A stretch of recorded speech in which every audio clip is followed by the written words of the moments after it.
Just because a TV show or movie is being marketed as restored does not mean it's actually better. The TV show Mad Men is back in the news 10 years after it went off the air because HBO Max has added the entire show to their library, but they've added it in Ultra 4K. The scene of Roger throwing up has gone viral because when they transitioned from HD to Ultra 4K, they did not fix any of the post-production things, like removing a crew member holding the vomit rig.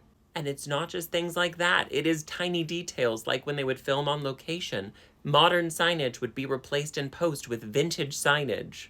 The Ultra 4K also ruins Matthew Weiner's original intent for the show, which was to look like an authentic piece of 1960s media. Ultra 4K gives it this overly glossy and artificial look more akin to a soap opera than a dramatic period piece.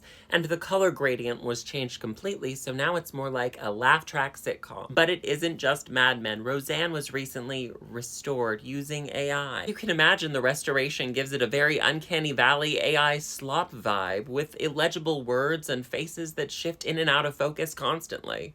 Like anything, media does decay with time, and sometimes restoration is necessary, like in the early 2000s when I Love Lucy was painstakingly restored. Roseanne did premiere almost 40 years ago and might have needed a little bit of restoration help to get it back to what it was looking like when it originally aired, but what they were doing with AI was trying to make it have a sleek 4K quality look. Same image after it's been upgraded to high definition.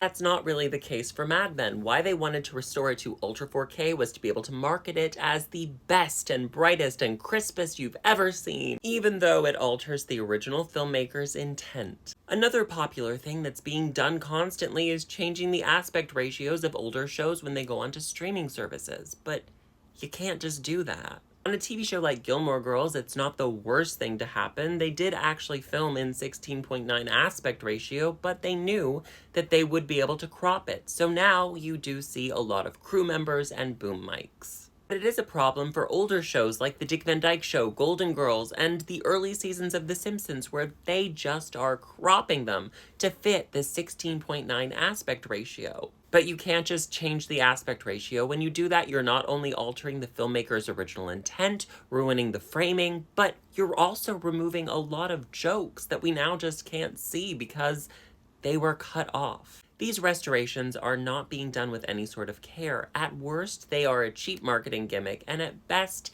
they're an ill-fated attempt to try and get people to watch a show by making it more palatable to modern sensibilities. The ironic thing is, there is a lot of old media that is currently being lost and rotting away because it is waiting in line to be restored, but it's not getting restored. We are losing parts of our cultural and collective history from the era that Mad Men was set in, so we can have a sloppily enhanced version of Mad Men. Alright, my strange little onions, I love you. Have a hug, a cookie, and a juice box, and let me know what you think of this video in the comments. Mwah.